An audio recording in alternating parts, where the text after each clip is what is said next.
Shalom, selamat pagi Bapak Ibu Saudara-saudari yang saya kasihi di dalam Kristus Yesus. Pada saat ini kita kembali lagi bertemu dalam renungan harian dari HKBP Resort Surabaya. Pada hari ini, hari Jumat tanggal 21 Februari 2025. Sebelum kita mendengarkan firman Tuhan, terlebih dahulu kita berdoa. Kami mengucap syukur kepadamu Bapa di surga atas segala kebaikan-Mu, atas segala kasih karunia-Mu, atas segala sukacita yang Tuhan berikan kepada kami. Di mana pagi hari yang indah ini Tuhan masih memberkati kami, masih memberikan napas kehidupan kepada kami. Terlebih Tuhan telah memberikan satu hari yang baru kepada kami. Untuk itu Bapa, sebelum kami beraktivitas, kami ingin terlebih dahulu menyerahkan hidup kami. Kami ingin terlebih dahulu mendengarkan firman-Mu, karena kami yakin dan percaya firman-Mu adalah pelita bagi hidup kami. Untuk itu ajarlah kami Bapa untuk mengerti firman-Mu dan bahkan melakukannya di dalam hidup kami masing-masing. Amin. Bapak Ibu Saudara-saudari yang saya kasihi di dalam Kristus Yesus, firman Tuhan yang menyapa kita pada pagi hari ini tertulis di dalam Injil Lukas pasal 21, ayatnya dimulai dari ayat yang ketiga sampai dengan ayat yang keempat. Injil Lukas pasal 21 ayat 3 sampai dengan ayat 4. Demikian pembacaan firman Tuhan. Lalu ia berkata, sesungguhnya aku berkata kepadamu, janda miskin ini memberi lebih banyak daripada semua orang itu, sebab mereka semua memberi dari kelimpahannya, tetapi janda ini memberi dari kekurangannya, bahkan seluruh nafkah yang dimilikinya. Sekali lagi saya bacakan. Lalu ia berkata, sesungguhnya aku berkata kepadamu, janda miskin ini memberi lebih banyak daripada semua orang itu, sebab mereka semua memberi dari kelimpahannya, tetapi janda ini memberi dari kekurangannya, bahkan seluruh nafkah yang dimilikinya. Demikian pembacaan firman Tuhan. Bapak Ibu Saudara-saudari yang saya kasihi di dalam Kristus Yesus, tentu setelah kita tadi mendengar firman ini, ada beberapa pertanyaan yang timbul di dalam hati dan pikiran kita. Kenapa Yesus mengatakan bahwa sedikit yang diberikan janda miskin itu lebih berharga daripada yang banyak diberikan orang lain?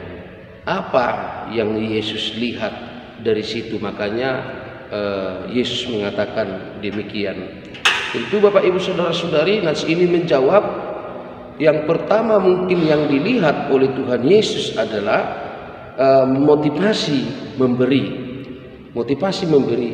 Yesus melihat bahwa sesungguhnya perempuan itu memberikan persembahannya itu atas dasar ucapan syukur, atas dasar iman percayanya kepada Yesus. Kenapa saya mengatakan demikian? Karena di dalam nas ini kita sudah membaca tadi Bapak Ibu Saudara-saudari, apalagi di ayat 3, lalu ia berkata, sesungguhnya aku berkata kepadamu, janda miskin ini memberi lebih banyak daripada semua orang itu, sebab mereka semua memberi dari kelimpahannya, tetapi janda ini memberi dari kekurangannya, bahkan seluruh nafkah yang dimilikinya. Seluruh nafkah yang dimilikinya. Tentu Bapak Ibu Saudara-saudari, kalau di bahasa Batak dikatakan sian sude napi neop naing, artinya di bahasa Indonesia dikatakan dari seluruh nafkah yang dimilikinya, artinya itu bekal terakhir, itu yang dimilikinya, lebih dari situ tidak ada lagi. Tetapi dia memberikannya itu kepada Tuhan, dia memberikannya itu sebagai persembahan. Nah, itu yang saya lihat dari nas ini. Maka menurut logika kita, mungkin tidak ada lagi orang yang demikian. Tidak ada lagi orang yang demikian, yang bisa contohnya hanya memiliki uang 20.000, maka yang 20.000 itu diberikan semua menjadi persembahan. Itu sudah hal yang sangat-sangat sulit kita temukan. Tetapi nas ini menyadarkan kita, Bapak Ibu saudara-saudari, bahwa hal yang pertama dalam memberi persembahan itu bukan masalah kuantitas tetapi kualitas. Bukan masalah kuantitas tetapi kualitas. Artinya yang diberikan oleh janda miskin ini itu adalah betul-betul persembahan murni, betul-betul yang berharga bagi dirinya, seluruh nafkahnya, napi neopnai di bahasa Batak, haulani mana adung dibana, tetapi itu yang diberikannya. Berarti itu adalah persembahan yang sungguh luar biasa. Kenapa dengan orang lain tidak disebutkan berapa diberikan, berapa banyak yang dijatuhkan oleh orang lain, apa pekerjaannya yang memberikan banyak itu tidak disebutkan di sini, tetapi yang dijatuhkan oleh yang diberikan oleh orang lain. Artinya Bapak Ibu saudara-saudari, nas ini mau mengatakan walaupun banyak yang diberikan oleh orang lain itu selain daripada si janda miskin itu tadi, itu dibandingkan dengan seluruh nafkahnya atau nani peok nai sudah masih banyak lagi. Artinya tidak seluruh yang ada sama dia berikan, tidak seluruh yang ada sama dia berikan, tetapi itu masih sebagian kecil yang diberikannya itu sebagai persembahannya. Nah, itu yang kita lihat di dalam nas ini, Bapak Ibu saudara-saudari. Untuk itu kita kembali diingatkan bahwa hal memberi persembahan itu adalah yang pertama, mari didasari dengan iman, kepercayaan dan sukacita. Artinya ketika kita bersyukur, kita memberikan persembahan. Yang kedua, kita percaya, kita memberikan persembahan. Artinya persembahan yang kita berikan itu tidak main-main, ya, tidak datang dari kualitas yang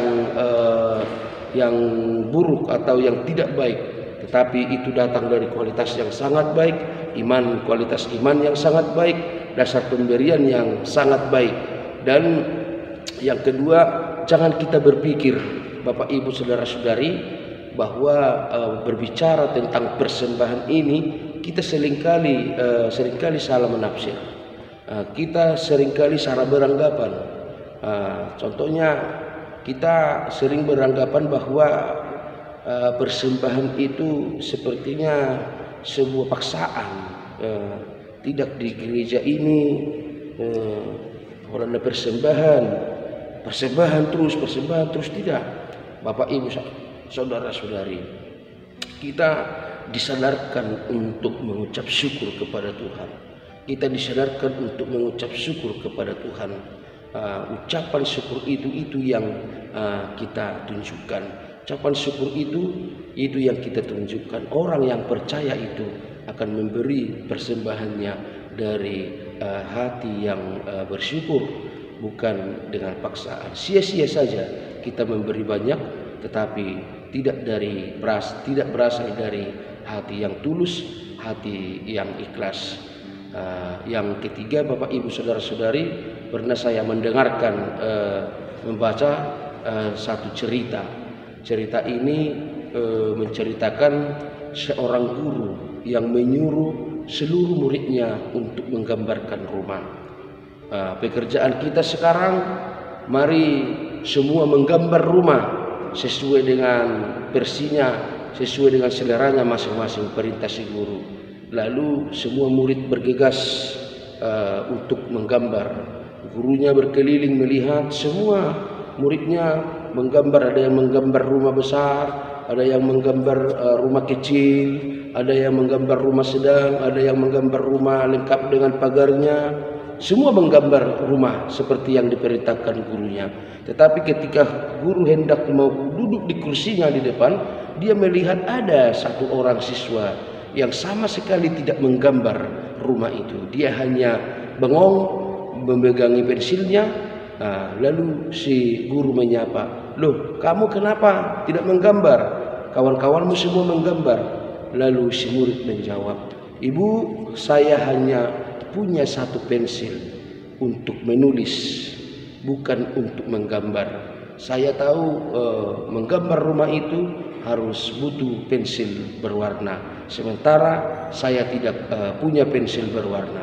Lalu si guru mengatakan demikian, "Saya tidak menyuruh digambar rumah dengan pensil berwarna. Saya hanya menyuruh gambarkan rumah.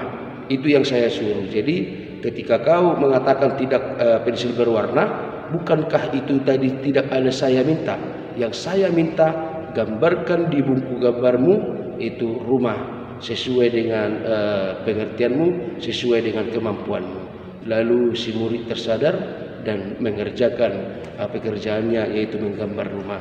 Demikian juga yang mau saya katakan dari nas ini, Bapak Ibu Saudara-saudari, Tuhan menginginkan kita memberikan persembahan.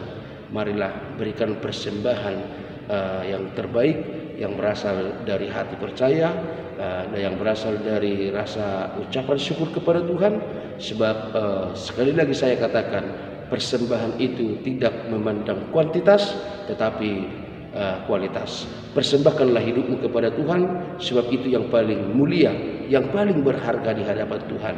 Sebab ketika kita mempersembahkan hidup kita, maka kita akan berjalan di jalan Tuhan, menjaga kesucian kekudusan tubuh kita, melakukan segala perintah Tuhan di dalam hidup kita, dan menjauhi larangannya. Semoga kita dimampukan untuk melakukan firman Tuhan di dalam hidup kita. Persembahkanlah yang terbaik buat Tuhan. Amin. Kita berdoa. Terima kasih Tuhan, firman-Mu yang menyapa kami pada saat ini. Mampukan kami untuk melakukan firman-Mu di dalam kehidupan kami masing-masing. Kami yakin dan percaya jika Tuhan ada bersama-sama dengan kami, maka kami akan mampu berlaku atau melakukan segala hal-hal yang Tuhan inginkan. Berkati semua orang percaya kepada-Mu. Berkati jemaat-Mu di Resort Surabaya ini, dari anak-anak hingga lanjut usia. Kami serahkan hidup kami Bapa hanya ke dalam tangan pengasihan-Mu. Hapuskan kami dari segala dosa pelanggaran kami, supaya kami layak menerima berkat-Mu. Terpuji, termulialah nama-Mu sekarang sampai selama-lamanya. Amin. Selamat pagi Bapak Ibu Saudara-saudari, selamat beraktivitas. Tuhan memberkati.